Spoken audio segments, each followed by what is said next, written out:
Good morning बच्चों, नमस्ते।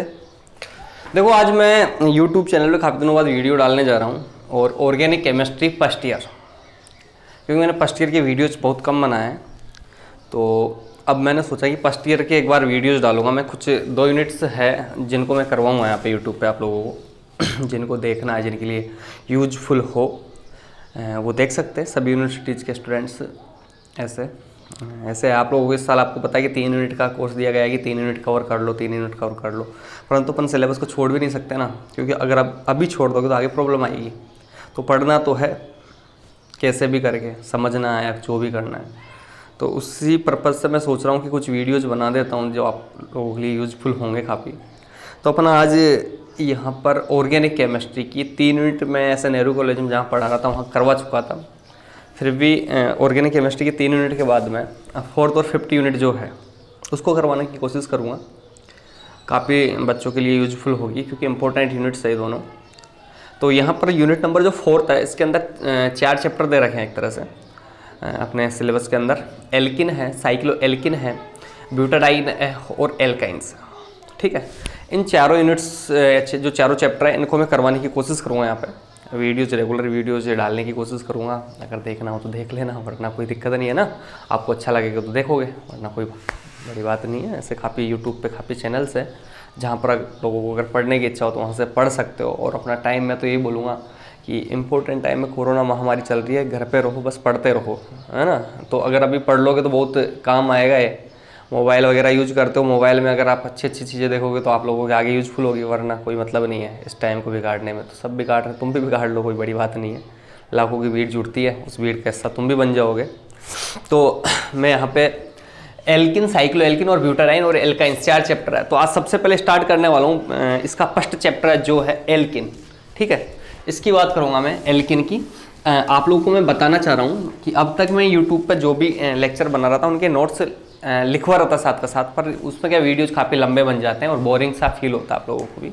तो मैं ये पहले इनको है ना वीडियोज को एक्सप्लेन करता जाऊँगा और मेरे जो नोट्स वगैरह है इसमें मिल जाएंगे। ऐसे बच्चों की जो पसंद होती है वो क्या, नोट्स लिखवाने वाले वीडियो उनको अच्छे लगते हैं कि नोट्स लिखवा दो हमको तो साथ के साथ, परंतु उसमें क्या टाइम काफ़ी फिर भी आप लोगों के जो सजेशन होंगे, अगर देखते हो तो, नहीं देखते तो कोई मतलब ही नहीं, सजेशन क्या दोगे।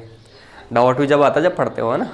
तो अपने यहाँ पर यूनिट नंबर जो 4th उसका फर्स्ट चैप्टर है एल्किन, इसकी बात करते हैं। कोई नया तो है नहीं, एल्किन क्या होते हैं तो अपनों को पता है कि वे हाइड्रोकार्बन्स, इसमें सेचुरेटेड और अनसेचुरेटेड 2 प्रकार के हाइड्रोकार्बन्स होते हैं। तो असंतृप्त हाइड्रोकार्बन जो होते हैं जिनके अंदर कार्बन कार्बन डबल बॉन्ड कि एक कार्बन के बीच में carbon carbon double bond present होता है, उनको अपन एल्किन के नाम से जानते हैं। किसके नाम से? एल्किन से। और आप लोगों को यह भी पता है इसका जनरल फॉर्मूला है, सामान्य सूत्र जो होता है वो क्या होता है? CnH2n होता है। ठीक है, और इस फॉर्मूले में एक डबल बॉन्ड आता है, कार्बन कार्बन के बीच में डबल बॉन्ड आता है, इनको अपन एल्किन के नाम से जानते हैं। ये नॉर्मल बात है, इसको बताना और नहीं बताना मेरे लिए और आप लोगों के लिए भी कोई बड़ी बात नहीं थी। अब अपन बात करें सबसे पहले ऑर्गेनिक केमिस्ट्री के अंदर अपन फालतू बातें नहीं करूँगा। यहाँ पर नोमेनक्लेचर वगैरह छोटे मोटे सब जानते हो आप लोग, प्रोपिन जानते हो, एथिन जानते हो, ब्यूटिन जानते हो, क्या होती है डबल बॉन्ड कार्बन, उनको सबको एल्किन्स बोलते हैं। सबसे पहले ऑर्गेनिक केमिस्ट्री में अपन स्टार्ट करते हैं। तो ऑर्गेनिक केमिस्ट्री में सबसे पहले जो भी चैप्टर पर पढ़ रहे होते हैं वहाँ पर सबसे पहले उसको मेथड ऑफ प्रिपरेशन की बात करते हैं, बनाने की विधियों की बात करते हैं, है ना, मेथड ऑफ प्रिपरेशन। तो सबसे पहले मैं इस चैप्टर की शुरुआत ही करने वाला हूँ कि एल्किन बनाने की विधियाँ। तो आप लोग हेडिंग डाल सकते हो, एल्किन बनाने की विधियाँ। कुछ बातें मैं लिखाऊंगा नहीं, सिर्फ हेडिंग डलवाऊंगा जरूर। तो एल्किन बनाने की विधियाँ। अब आप लोगों को कुछ बातें बता दूँ इससे पहले मैं, आप लोगों ने फर्स्ट यूनिट पढ़ी होगी, वहाँ पर टाइप्स ऑफ केमिकल रिएक्शंस आती है। ठीक है, रासायनिक अभिक्रिया, टाइप्स ऑफ केमिकल रिएक्शंस में 4 प्रकार की रिएक्शंस होती है। वहाँ पर एक अभिक्रिया आती थी विलोपन अभिक्रिया, एलिमिनेशन रिएक्शंस। तो मैंने बताया था एलिमिनेशन रिएक्शंस के अंदर क्या होते हैं कि 2 सिग्मा बॉन्ड टूटकर एक पाई बॉन्ड का फॉर्मेशन होता है, या अपन बोल सकते हैं कि 1 सिग्मा बॉन्ड टूटकर एक पाई बॉन्ड बनता है, या 2 सिंगल बॉन्ड टूटकर एक डबल बॉन्ड का निर्माण होता है, मतलब द्विबंध का निर्माण होता है। वो क्या होती है? एल्किनी तो होती है। अब एलिमिनेशन रिएक्शन या विलोपन अभिक्रिया मैंने बताई थी आप लोगों को, उसकी मैकेनिज्म भी बताई थी। 2 प्रकार की मैकेनिज्म होती थी, E1 और E2 एलिमिनेशन। उससे पहले मैंने बताया था कि अपन यहाँ पर एल्किन बनाने के लिए 1-1 एलिमिनेशन हो सकता है, 1-2 हो सकता है, 1-3 एलिमिनेशन हो सकता है। 1-1 एलिमिनेशन में मैंने बताया था कार्बन बनती है और नाइट्रोजन बनती है। 1-2 एलिमिनेशन या एक 1-2 विलोपन या अल्फा बीटा विलोपन जो अभिक्रिया आती है, या बीटा विलोपन के नाम से अपन जिस अभिक्रिया को जानते थे, उसमें एल्किन का फॉर्मेशन होता है, एल्किन का निर्माण होता था। किसका? एल्किन का। अब एल्किन का फॉर्मेशन करवाने के लिए अपन को कौन सी अभिक्रिया? विलोपन अभिक्रिया। और विलोपन अभिक्रिया में भी 1-2 एलिमिनेशन से एल्किन का फॉर्मेशन होता है। मैक्सिमम रिएक्शंस के, सभी रिएक्शंस के अंदर अपन देखेंगे तो वहां पर जब विलोपन अभिक्रिया होगी तो ही एल्किन का निर्माण होता है। यहाँ पर अलग अलग प्रकार के रिएक्टेंट्स लेंगे, बट उसके मैकेनिज्म दिमाग में वही रहनी चाहिए कि इसमें 1-2 एलिमिनेशन हो रहा है, जिसकी वजह से एल्किन का फॉर्मेशन होता है। ठीक है, तो अपन सबसे पहले यहाँ पर बात करेंगे। और एक होता है 1-3 एलिमिनेशन, जिसके अंदर मैंने बताया था साइक्लिक, चक्रीय यौगिक बनते थे। तो सबसे पहले यहाँ पर अपन जो हेडिंग डालेंगे वह है एल्किल हैलाइडों के वी हाइड्रो हेलोजिनेशन। और मेरे को लग रहा है कि मैंने ये रिएक्शंस करवा दिया आप लोगों को कि एल्किन कैसे बनाते हैं, फिर भी मैं यहाँ पर बताऊंगा। सबसे पहले हेडिंग डाल दो आप लोग, एल्किल हैलाइडों के वी हाइड्रो हेलोजनीकरण से। क्या हेडिंग है बेटा? एल्किल हैलाइडों के वी हाइड्रो हेलोजनीकरण से। वी हाइड्रोजी डिहाइड्रोहेलोजिनेशन ऑफ एल्किल हैलाइड्स। ठीक है, इससे अपन किसका निर्माण करते हैं? एल्किन का निर्माण करते हैं। आप लोगों को पता है कि एल्किल हैलाइड की रिएक्शंस अपन जब एक्वस KOH और एल्कोहलिक KOH, दो प्रकार की रिएक्शंस पढ़ते हैं। एक्वस KOH के अंदर आप लोग सब्स्टिट्यूशन रिएक्शंस कर देते थे, प्रतिस्थापन अभिक्रिया, जिसमें SN1 अभिक्रिया की बात करते थे, अपन SN2 की बात करते हैं। अब यहाँ पर जो एल्कोहलिक KOH होता है ना, वहां पर अपन बोलते हैं एल्किल हैलाइड की अभिक्रिया अगर एल्कोहलिक KOH के साथ करवा दें अपन, तो अपना यहाँ पर जो प्रोडक्ट है वो क्या बनता था? तो मैंने बताया था वहां पर प्रोडक्ट अपना एल्किन बनता है। क्या बनता है बेटा? एल्किन। तो इसके लिए अपन बोल देते थे, मान लो कि जब किसी एल्किल हैलाइड की अभिक्रिया, तो ये एल्किल हैलाइड मान लो ये है, ये एल्किल हैलाइड हो गया।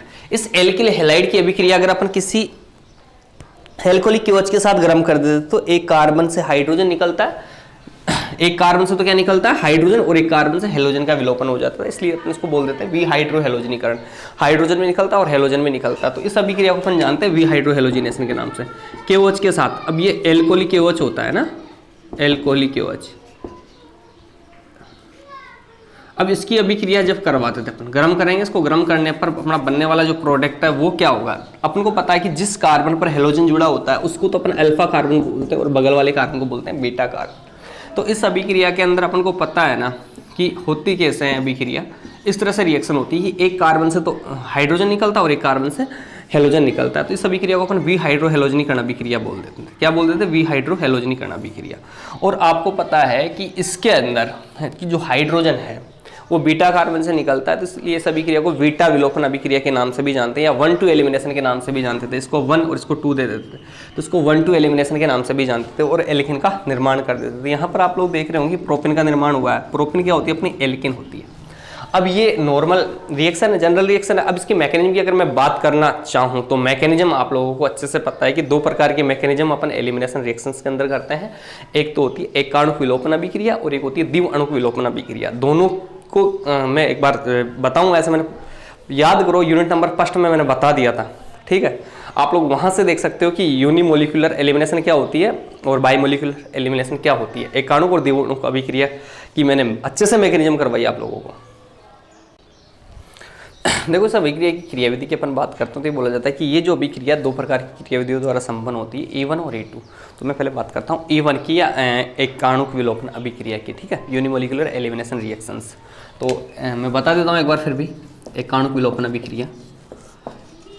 देखो, ये बोला जाता है कि जब एल्किल हैलाइड की अभिक्रिया अपन KOH के साथ करवाते हैं, एल्कोहलिक KOH के साथ, तो यहाँ पर एल्किन का फॉर्मेशन होता है। अब यहाँ पर दो प्रकार के मैकेनिज्म है, एक आणुक विलोपन अभिक्रिया और द्विअणुक विलोपन अभिक्रिया, E1 और E2। तो E1 और E2, इसको E1 क्यों बोलते हैं कि ये बोला जाता है कि इस अभिक्रिया के वेग निर्धारक पद में, RDS में, या स्लो स्टेप वाला जो स्लो स्टेप होता है उसके अंदर अभिक्रिया की जो दर है, रेट ऑफ रिएक्शन है, ओनली एल्किल हैलाइड की सांद्रता पर निर्भर करती है।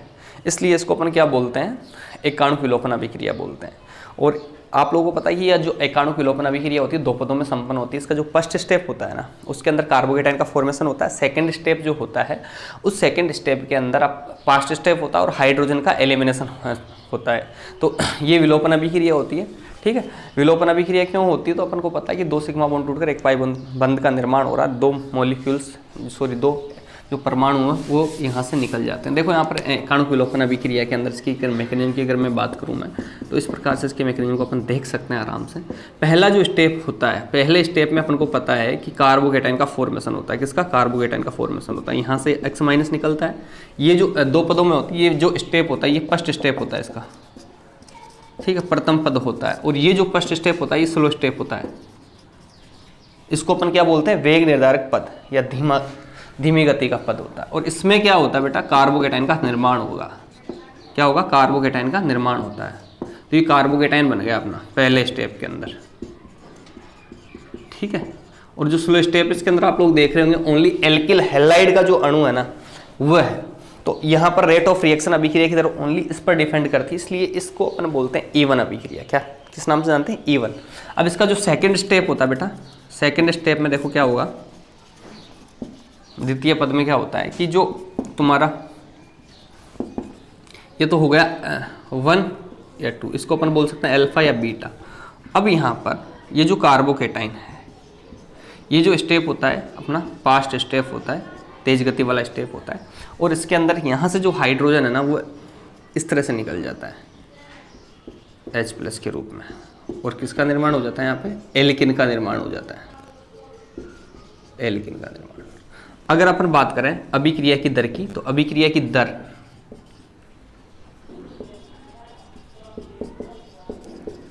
किस पर डिपेंड करती है? ओनली एल्किल हैलाइड की सांद्रता पर। एल्किल हैलाइड जो भी अपना है, एल्किल हैलाइड की सांद्रता पर निर्भर करती है। तो इसलिए अपन इसको क्या बोलते हैं?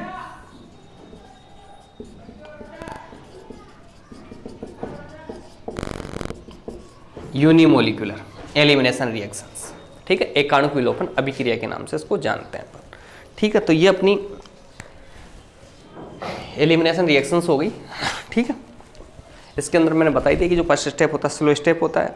और अब देखो, अब इसमें मैं बात करूं क्रियाविधि की, एल्किल हैलाइडों की क्रियाशीलता का क्रम क्या होता है, तो अपन बोलते हैं कि यहाँ पर कार्बोकेटाइन का फॉर्मेशन होता है। तो एल्किल हैलाइडों की क्रियाशीलता का जो क्रम है वो क्या होगा? कार्बोकेटाइन की जो स्टेबिलिटी का ऑर्डर होता है वही इसकी एक क्रियाशीलता का क्रम होता है। और अपन को पता है कार्बोकेटाइन की जो रिएक्टिविटी स्टेबिलिटी है उसका ऑर्डर क्या होता है? 3 डिग्री, 2 डिग्री, 1 डिग्री। तो यहाँ पर एल्किल हैलाइडों की क्रियाशीलता का क्रम भी क्या होगा?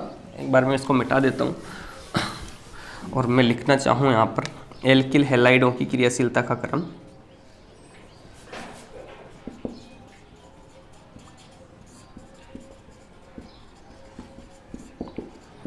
एल्किल हैलाइडों की क्रियाशीलता का क्रम तो ये होता है 3 डिग्री, 2 डिग्री, 1 डिग्री। ये होता है एल्किल हैलाइडों की क्रियाशीलता का क्रम। ये होता है किस पे डिपेंड करता है कि जो कार्बोकेटाइन की स्टेबिलिटी का ऑर्डर होता है ना वही इसकी क्रियाशीलता का क्रम होता है।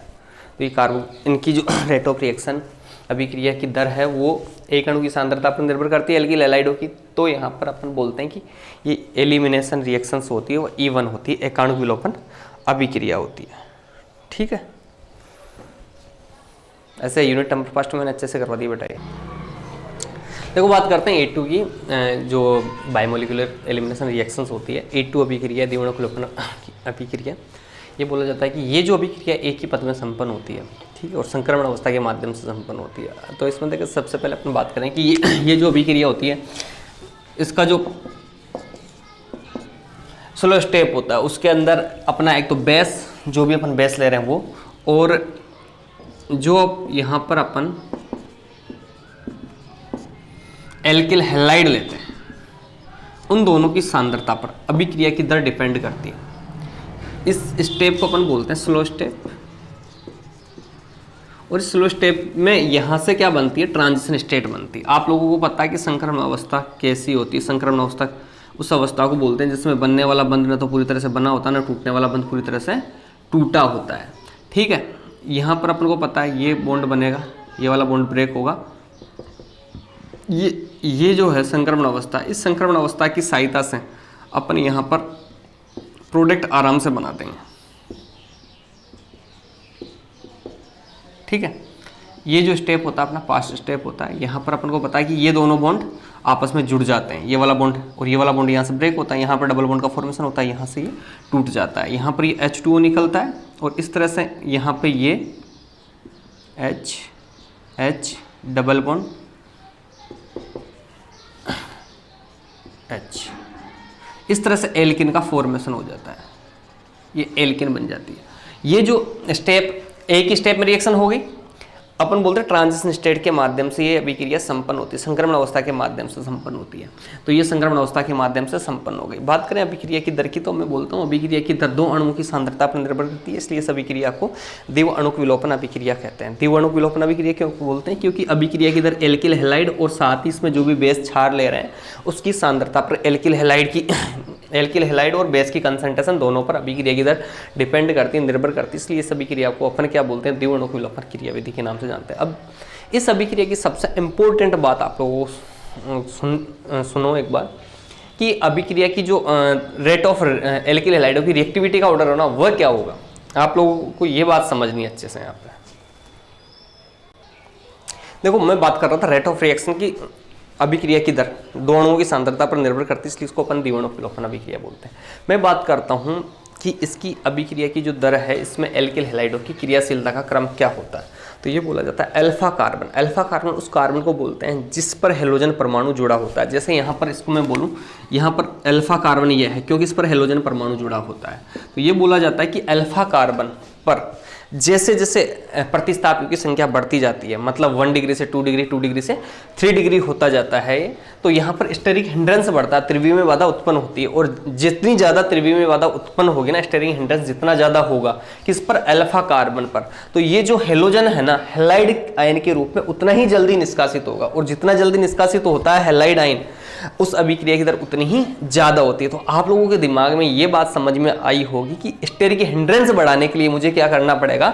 इस हाइड्रोजन को रिप्लेस करना पड़ेगा किसी दूसरे एल्किल ग्रुप्स के द्वारा। तो हम बोल सकते हैं कि इस अभिक्रिया के अंदर अल्फा कार्बन पर जितने प्रतिस्थापी जुड़े होंगे ना, उस अभिक्रिया की दर या रेट ऑफ रिएक्शन उतनी ही ज़्यादा होगी। तो मैं बोल सकता हूँ एल्किल हैलाइडों की क्रियाशीलता का क्रम इसमें भी वही होगा जो E1 में हुआ है। तो अपन बोल सकते हैं कि इसमें एल्किल हैलाइडों की क्रियाशीलता का क्रम क्या होगा? 3 डिग्री, 2 डिग्री और 1 डिग्री। इसका रीजन समझ में आया होगा आप लोगों को। मैंने 3 डिग्री, 2 डिग्री, 1 डिग्री क्यों बोला?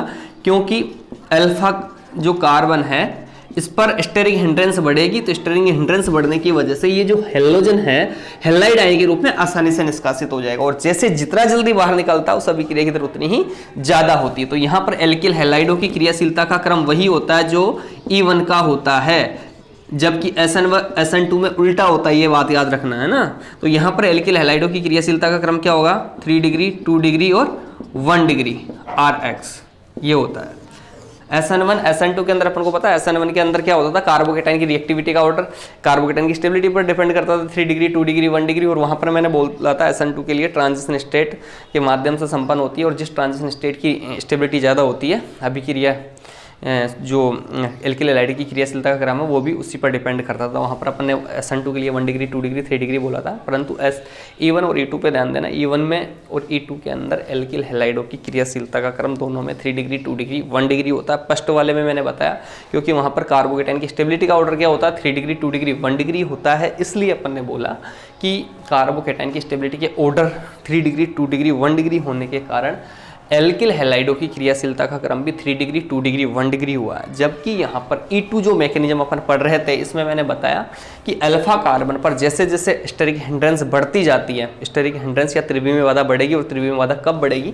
जब हाइड्रोजन की जगह कुछ बड़े ग्रुप आएंगे। तो 3 डिग्री का मतलब क्या है? यहाँ पर हाइड्रोजन की जगह दोनों अलग अलग ग्रुप आ जाएंगे। तो यहाँ पर अपन बोलेंगे कि यहाँ पर स्टेरिक हिंड्रेंस ज़्यादा होगी, और जैसे स्टेरिक हिंड्रेंस होंगी ये हेलोजन आसानी से निकल जाएगा। इसलिए इस अभिक्रिया के लिए एल्किल हैलाइडों की क्रियाशीलता का क्रम कौन सा होगा? 3 डिग्री, 2 डिग्री, 1 डिग्री होता है। और अभिक्रिया की दर की अगर मैं बात करूं तो अभिक्रिया की दर दो अणुओं की सांद्रता पर निर्भर करती है इसमें, ठीक है। तो इस अभिक्रिया को अपन क्या बोल देते हैं? E2 मैकेनिज्म, ठीक है। देखो अपने सेकेंड रिएक्शन, फर्स्ट रिएक्शन अपन ने देख लिया एल्किल हैलाइडों के वी हाइड्रोहेलोजनीकरण से। सेकेंड रिएक्शन है मेथड ऑफ प्रिपरेशन की एल्कोहलों के निर्जलीकरण से। इंपॉर्टेंट रिएक्शन है। यहाँ से अपन को दो चीज़ें मिलेगी, सेटजेफ नियम और हाफमान, दोनों अपन को पढ़ने को मिलेंगे इसमें। तो इम्पोर्टेंट है एल्कोहलों का निर्जलीकरण, डिहाइड्रेशन ऑफ एल्कोहल, इसके द्वारा अपन क्या बनवाते हैं, एल्किन बनाते हैं। आप लोगों को पता होगा, मैंने बताया भी होगा फर्स्ट यूनिट के अंदर कि जो एल्कोहल्स होते हैं ना, उसकी अगर किसी अम्ल उत्प्रेरक की उपस्थिति में रिएक्शंस करवाते हैं तो इसमें क्या होता है, या किसी निर्जली कारक की उपस्थिति में एल्कोहलों की अभिक्रिया करवाते हैं तो विलोपन अभिक्रिया होकर इसमें एल्किन का निर्माण होता है। ठीक है, अब देखो जैसे यहाँ पर कोई भी एल्कोहल ले लेते हैं, मान लो अपन ये एल्कोहल है, इस एल्कोहल का अपन, मैंने बोला अम्ल उत्प्रेरित अभिक्रिया, तो किसी भी एसिड की उपस्थिति में इसको करवा दें अपन। मान लो यहाँ पर सांद्र H2SO4 ले लिया अपन ने, कंसंट्रेट H2SO4 ले लिया, तो यहाँ पर क्या होता है कि वाटर मॉलिक्यूल निकल जाता है और वाटर मॉलिक्यूल निकलकर एल्किन का फॉर्मेशन हो जाता है। तो इस अभिक्रिया को अपन बोलते हैं एल्कोहलों का निर्जलीकरण। अब इस अभिक्रिया की क्रियाविधि की अगर मैं बात करूँ तो इसकी क्रियाविधि आप लोगों ने देख ली होगी, और नहीं देखी हो तो यहाँ देख लो। इसकी मैकेनिज्म है ना, वो देखो अच्छी है। इसकी क्रियाविधि की अगर मैं बात करूं तो यह बोला जाता है, इसकी जैसे मान लो ये अभिक्रिया है, ये एल्कोहल है। इस एल्कोहल के अंदर अपन को पता है कि सबसे पहले यहाँ पर in presence of acid reaction होती है और ये अभिक्रिया उत्क्रमणीय होती है। ठीक है, तो सबसे पहले एसिड की उपस्थिति में जब रिएक्शन होती है, यहाँ पर H2SO4 ये टूट जाता है, आपको पता है H+ और HSO4- में। यहाँ से सबसे पहले प्रोटॉन आएगा और आपको पता प्रोटोनेशन कहाँ होता है, जिसके पास देने के लिए कुछ होगा वहीं प्रोटोनेशन होता है। तो यहाँ पर सबसे पहले आप लोगों को पता है क्या बन रहा है, OH2, और अपन को पता है कि OH की अपेक्षा OH2+ अच्छा लिविंग ग्रुप होता है, अच्छा निकलने वाला समूह होता है। तो यहाँ से ये H2O के रूप में निकल जाता है। किसके रूप में निकल जाता है बेटा, H2O के रूप में। और यहाँ पर बनता है एल्किल कार्बोकेटाइन। क्या बनता है, एल्किल कार्बोकेटाइन। अब ये अभिक्रिया वैसी नहीं हो गई क्या, जो अभी थोड़ी देर पहले अपन ने इवन एलिमिनेशन अभिक्रिया पढ़ी थी, वैसी रिएक्शन नहीं है, वैसी की वैसी रिएक्शन है। ये जो कार्बोकेटाइन बना है इसमें वापस क्या होगा, एलिमिनेशन रिएक्शन होगा और इस तरह से एल्किन का निर्माण हो जाता है। यहाँ पे ये एल्किन बन गई। पूरी की पूरी अभिक्रिया ये क्या होती है, उत्क्रमणीय अभिक्रिया होती है। परंतु ये बोला जाता है कि जो एल्किन होती है ना, वो वोलेटाइल होने की वजह से, वाष्पशील होने की वजह से इस अभिक्रिया मिश्रण के अंदर से निकलती रहती है। इसलिए अभिक्रिया का जो साम्य होता है, इक्विलिब्रियम होता है, वो आगे की तरफ शिफ्ट होता रहता है। अगर यहाँ पर एल्किन बन के रुक जाएगी तो अभिक्रिया आगे की तरफ शिफ्ट ही नहीं होगी, अभिक्रिया रुक जाएगी। परंतु अपन को पता है कि जो एल्किन होती है वोलाटाइल या वाष्पशील होने के कारण इस अभिक्रिया मिश्रण से बाहर निकलती रहती है, और जैसे अभिक्रिया मिश्रण से बाहर निकलेगी तो एल्किन की रिक्वायरमेंट बढ़ेगी, तो ये अभिक्रिया आगे की तरफ बढ़ती चलती है। ठीक है, तो ये यहाँ पर होता है एल्कोहलों का निर्जलीकरण। इस अभिक्रिया को अपन बोलते हैं dehydration reactions.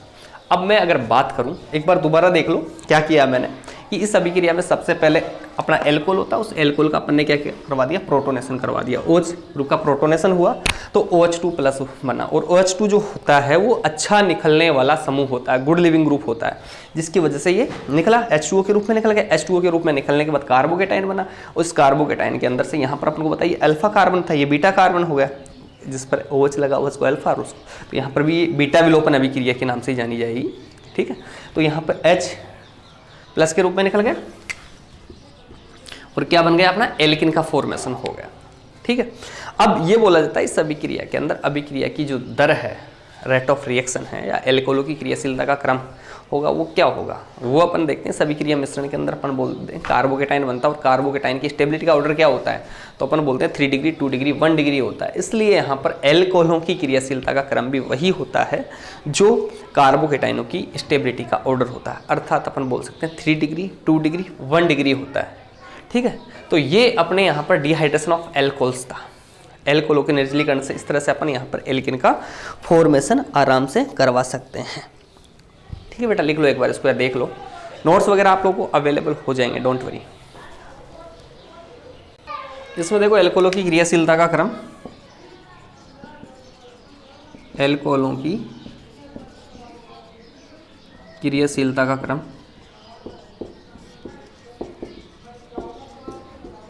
3 degree, 2 degree, 1 degree ये होता है। 3 डिग्री, 2 डिग्री, 1 डिग्री होता है। ठीक है, ठीक है बेटा, आप लोग वीडियोस देखते रहना, क्योंकि मैं सोच रहा हूँ जो बायो वाले बच्चे, मैथ वाले तो कर लेंगे, फिजिकल केमिस्ट्री की यूनिट नंबर 1 है ना, वो करवाऊँगा आप लोगों को। मैथ वाली यूनिट जो है वो करवाऊँगा इसी यूट्यूब चैनल पर। तो बायो वाले बच्चों के लिए मेरे हिसाब से काफ़ी लाभदायक होगी, क्योंकि सेकेंड ईयर में जब पढ़ोगे ना तो बड़ी दिक्कत आती है।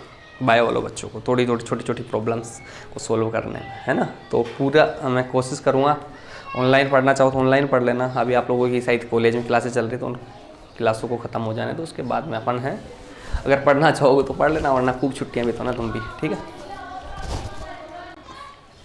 देखो अपनी अगली हेडिंग है एल्कोहलों के निर्जलीकरण में क्षेत्र की वर्णनात्मकता, ठीक है। Regio selectivity in dehydration of alcohols, regio selectivity in dehydration of alcohols, एल्कोहलों के निर्जलीकरण में क्षेत्र की वर्णनात्मकता। अब ये क्या होता है आप लोगों को समझना ये है, ये बोला जाता है यदि कोई एल्कोहल है, उस एल्कोहल के अंदर मान लो एक से ज़्यादा हाइड्रोजन हो जो विलोपित होने वाले हो, तो कौन से हाइड्रोजन का विलोपन पहले होगा और ज़्यादा मात्रा में होगा, इसको अपन बोलते हैं रेजियो सिलेक्टिविटी। मान लो देखो ये रिएक्टेंट है, जैसे अपन इसको लिख देते हैं 1 प्रोपेनॉल लिखता हूँ मैं सबसे पहले CH3CH2OH। अब यहाँ पर तो क्या है कि एक ही प्रकार का प्रोटॉन है, दो एक कार्बन, इस कार्बन में 2 प्रोटॉन है, उन दोनों प्रोटॉनों में से आप किसी को भी निकालो, बनने वाला प्रोडक्ट अपना एक ही बनेगा। जैसे यहाँ पर कंसंट्रेट H2SO4 ले लूँ मैं, तो यहाँ से ही H और यहाँ से OH निकलेगा, तो बनने वाला प्रोडक्ट क्या होगा मेरा, प्रोपेन होगा। तो इसमें तो कोई दिक्कत नहीं है कि कहाँ से अपन ने प्रोटॉन निकाला, कोई प्रॉब्लम नहीं है। परंतु जब किसी रिएक्टेंट के अंदर एक से ज़्यादा प्रोटॉन निकलने वाले हो तो कौन सा प्रोटॉन ज़्यादा मात्रा में निकलेगा, कौन सा प्रोटॉन ज़्यादा मात्रा में निकलेगा और कौन सा एल्किन, 2 प्रकार के एल्किन बनने की पॉसिबिलिटी होगी। तो यहाँ तो एक ही प्रकार का एल्किन बना, 2 प्रकार के एल्किन बनने की पॉसिबिलिटी होगी, तो कौन सी एल्किन ज़्यादा मात्रा में बनेगी ये अपन निकालेंगे, या इसको इस तरह से सिलेक्ट करना ही क्या कहलाता है, रेजियो सिलेक्टिविटी ऑफ एल्कोहल्स। तो यहाँ पर सीधा सीधा एग्जाम में क्वेश्चन पूछा जाता है एल्कोहलों के निर्जलीकरण में क्षेत्र की वर्णनात्मकता को समझाइए। तो होता है क्या वर्णनात्मकता का मतलब, ये आप लोगों को मैं समझा देता हूँ। जैसे यहाँ पर ये तो अपन ने क्या लिया, 1 प्रोपेनॉल ले लिया। अगर मैं बात करूँ यहाँ पे CH3 CH2 CH CH3OH, ये अपना क्या है, 2 ब्यूटेनॉल। अब इस 2 ब्यूटेनॉल में आप लोग देख रहे होंगे कि यहाँ पर 2 प्रकार के हाइड्रोजन हैं जो कि इस अभिक्रिया मिश्रण में अलग हो सकते हैं, या अपन बोल सकते हैं कि 2 प्रकार के बीटा हाइड्रोजन यहाँ पर उपस्थित है। ये अपना अल्फा कार्बन हो गया, और अल्फा कार्बन के पास वाले कार्बन कौन से होते हैं, बीटा कार्बन। और बीटा कार्बन पर लगे हाइड्रोजन कौन से हाइड्रोजन होंगे, बीटा हाइड्रोजन होंगे। जैसे तो यहाँ पर 2 प्रकार के हाइड्रोजन आप लोगों को दिख रहे होंगे जो कि विलोपित हो सकते हैं। यहाँ से होगा तो अलग प्रोडक्ट बनेगा, यहाँ से होगा तो अलग प्रोडक्ट बनेगा। दोनों में 2 अलग अलग प्रकार के प्रोडक्ट बनते हैं। कौन सा प्रोडक्ट ज़्यादा मात्रा में बनेगा और कौन सा प्रोडक्ट कम मात्रा में बनेगा, यही क्या कहलाता है, रेजियो सिलेक्टिविटी ऑफ एल्कोहल्स। जैसे यहाँ पर मान लो पहले इस वाले को तीसरे नंबर पर जो है इसको मैं निकालूं तो बनने वाला प्रोडक्ट मेरा क्या होगा बेटा, ये होगा। एक एल्किन तो ये बनी, इसको अपन 2 ब्यूटेन के नाम से जानते हैं। किसके नाम से जानते हैं, 2 ब्यूटेन के नाम से। और एक जब इस वाले को निकालूंगा मैं 1 नंबर वाले को, तो यहाँ पर ये मेरा जो प्रोडक्ट है वो ये बनेगा। और ये कौन सी ब्यूटेन है बेटा, 1 ब्यूटेन है। और ये बोला जाता है कि 2 ब्यूटेन जो होती है वो अधिक मात्रा में बनती है, जबकि 1 ब्यूटेन कम मात्रा में बनती है। 2 ब्यूटेन तो ये बोला जाता है 81% के समथिंग बनती है, जबकि ये 19% के समथिंग बनती है। तो इस प्रकार से एल्कोहलों में से प्रोटॉन का को सिलेक्ट करना ही क्या कहलाता है, रेजियो सिलेक्टिविटी ऑफ एल्कोहल्स। तो ये बोल सकते हैं कि इस अभिक्रिया के अंदर 2 प्रकार के प्रोडक्ट बन रहे हैं, एक तो मेजर प्रोडक्ट है और एक माइनर प्रोडक्ट है। तो जो 2 ब्यूटेन है वही अपना मुख्य उत्पाद के रूप में प्राप्त होता है। तो हम बोल सकते हैं कि अणु के किस क्षेत्र से प्रोटॉन का विलोपन और कौन सी एल्किन मुख्य उत्पाद के रूप में प्राप्त होगी, यही क्या कहलाती है, एल्कोहलों की निर्जलीकरण की क्षेत्र में वर्णनात्मकता के नाम से जाना जाता है। कि किसी एल्किन के अंदर 2 प्रकार के प्रोटॉन हो निकलने वाले, कौन सा प्रोटॉन निकलेगा और कौन से प्रोटॉन निकलने के बाद ज़्यादा मात्रा में एल्किन बनेगी, इसी को अपन क्या बोलते हैं, रेजियो सिलेक्टिविटी ऑफ एल्कोहल्स। अब ये कैसे पता चलेगा, तो इस बात के बारे में किसने बताया था, सेट जेप ने बताया था। और उसको अपन सेटजेफ नियम के सहायता से जानेंगे अपन। और इसको अपन बोलते थे सेटजेफ प्रोडक्ट होता है, और ये अपन बोल सकते थे यहाँ पर इसको कि ये हाफमान प्रोडक्ट प्राप्त होता है। तो अपन बोल सकते हैं कि इस प्रकार से अगर कोई प्रोडक्ट बनता है तो अपन बोलते थे कि सेटजेफ प्रोडक्ट ज़्यादा मात्रा में बनता था। सेटजेफ प्रोडक्ट क्या होता है, सेटजेफ नियम क्या होता है, इसकी बात करते हैं आगे। तो ये अपनी आप लोगों ने हेडिंग डाल दी होगी, एल्कोहलों के निर्जलीकरण में क्षेत्र की वर्णनात्मकता। देखो आप लोगों की अगली हेडिंग है सेटजेफ नियम। तो ये बोला जाता है इस नियम के अनुसार यदि किसी जो एल्कोहल होता है उसके अंदर अगर दो प्रकार विलोपन अभिक्रिया में दो प्रकार के एल्किन बनने की संभावना हो तो वह एल्किन अधिक मात्रा में बनती है जिसके साथ ज़्यादा एल्किल समूह जुड़े हुए हो, या अपन बोल सकते हैं कि बहुशाखित एल्किन अधिक मात्रा में बनती है। दोबारा बोल देता हूँ मैं, सेटजेफ नियम क्या बोलता है। तो ये बोला जाता है इस नियम के अनुसार यदि किसी विलोपन अभिक्रिया में दो एल्किन बनने की संभावना होती है तो मुख्य उत्पाद के रूप में वह एल्किन बनती है जिसमें द्विबंधित कार्बन परमाणु से अधिक संख्या में एल्किल समूह जुड़े होते हैं, अर्थात बहुशाखित एल्किन अधिक मात्रा में बनती है। तो आप लोगों की बात समझ में आ गई होगी कि ब्रांचिंग वाली एल्किन ज़्यादा मात्रा में बनती है। जैसे अपन कोई एग्जाम्पल लेते हैं, जैसे मान लो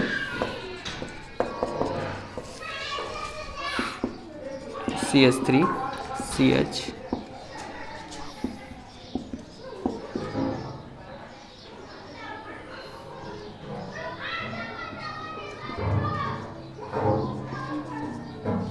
यहाँ पे ये कंसंट्रेट H2SO4 ले ही रहता है अपन, इससे प्रोडक्ट इसको यहाँ पर नहीं लगाता हूँ मैं, इसको यहाँ पे लगा देता हूँ। मान लो यहाँ पे H लगा देता हूँ। जो 2-ब्यूटेनॉल लिया वही ले लेते हैं क्योंकि अपने इसका प्रोडक्ट बना के भी देखा अभी, तो इसको दोबारा ही देख लेते हैं कि मान लो ये है कंसंट्रेट H2SO4। अब यहाँ पर देखो जिसके अंदर ब्रांचिंग ज़्यादा हुई, ये तो बोला था ना मैंने, ब्रांचिंग का मतलब आप लोग सीधा सीधा देख लेना कि जैसे ये कार्बन है, ये कार्बन है, इस कार्बन पर एक एल्किल ग्रुप ज़्यादा लगा हुआ जबकि इस कार्बन पर एल्किल ग्रुप कम है। तो यहाँ पर अपन बोल सकते थे कि जिसमें बीटा हाइड्रोजन ज़्यादा होते थे वो एल्किन ज़्यादा मात्रा में बनेगी। तो बनने वाला प्रोडक्ट पहले आप लोग बना के देख लो, फिर मेजर माइनर बाद में कर लेना कि एक बार तो ये प्रोडक्ट बनता और एक बार इसमें ये प्रोडक्ट बनता है। कंसंट्रेट H2SO4 के साथ गर्म करते थे तो देखो यहाँ पर दो प्रोडक्ट बने अपने पास, एक प्रोडक्ट ये बन गया और एक प्रोडक्ट ये बना, ये बना। तो यहाँ पर कौन मेजर होगी और कौन माइनर होगी आप लोग आराम से बता सकते हो। मैंने बोला बहुशाखित एल्किन अधिक मात्रा में बनती है, प्रोडक्ट बना लिया अपन ने। अब ब्रांचिंग देख लो, ब्रांचिंग किस में ज़्यादा है। तो ब्रांचिंग आप लोग किसको बोलते हो, ब्रांचिंग हाइड्रोजन को ब्रांचिंग में काउंट नहीं करते कि एल्किल ग्रुप जिस एल्किन में ज़्यादा डबल बॉन्ड कार्बन है दोनों तरफ उसमें देखना है डबल बॉन्ड कार्बन पर एल्किल ग्रुप कहाँ ज़्यादा। तो यहाँ देख रहे हैं यहाँ पर एक और दो एल्किल ग्रुप है, कितने एल्किल ग्रुप है, दो एल्किल ग्रुप है, जबकि यहाँ पर हाइड्रोजन लगे हुए हैं एक भी नहीं है, जबकि यहाँ पर ओनली एक एल्किल ग्रुप है, ये बड़ा का बड़ा एल्किल ग्रुप है। तो यहाँ पर अपन बोलेंगे कि बहुशाखित एल्किन अधिक मात्रा में बनती है। यहाँ पर दो है और यहाँ पे एक है, तो ब्रांचिंग किस में ज़्यादा, ऊपर वाली में। तो ये जो 2-ब्यूटीन होगी वो अपना मेजर प्रोडक्ट होगा और ये जो 1-ब्यूटीन है ये अपना माइनर प्रोडक्ट होगा। 1-ब्यूटीन क्या होगी, माइनर, और ये होगी मेजर, मुख्य उत्पाद ये बनेगा। और अगर ऐसे बात समझ में नहीं आई तो मैंने बताया था कि जिस एल्किन के अंदर बीटा हाइड्रोजन ज़्यादा होते हैं वो सदैव अधिक मात्रा में बनती है। तो इसमें देखो ये अल्फा कार्बन यहाँ पर 3 एयर है और 3 एयर है, तो कितने 6 बीटा हाइड्रोजन हो गए, मैंने सिखाया था ये भी। और यहाँ पर अगर काउंट करें तो यहाँ पर ओनली कितने बीटा हाइड्रोजन है, 2 बीटा हाइड्रोजन है। तो वह एल्किन अधिक मात्रा में बनती है जिसमें ब्रांचिंग ज़्यादा हो या बीटा हाइड्रोजन ज़्यादा हो। अब ऐसा क्यों होता है, तो ये बोला जाता है कि जिस एल्किन में ब्रांचिंग ज़्यादा होती है, शाखाएं ज़्यादा होती है, वह एल्किन स्थायी होती है, अधिक स्थायी होती है। और अपन बोलते हैं किसी भी अभिक्रिया के अंदर बनने वाला जो उत्पाद होता है वही उत्पाद बनता है जो अधिक स्थायी होता है। ठीक है, आज का वीडियो यहीं मैं स्टॉप करूँगा। आप लोगों को समझ में आता है तो मुझे बताना, आगे आप लोगों को क्या रेस्पॉन्स आते हैं उसी के आधार पर इस यूनिट को मैं आगे बढ़ाऊँगा। ठीक है, अगर आप लोगों को अच्छा लगा तो कमेंट्स करके बताना, और इससे जो आज मैंने पढ़ा है इसके नोट्स में ना डिस्क्रिप्शन बॉक्स पे जो लिंक दे रखी होगी उस पर से आप लोग डाउनलोड कर सकते हो। ठीक है, थैंक यू सो मच।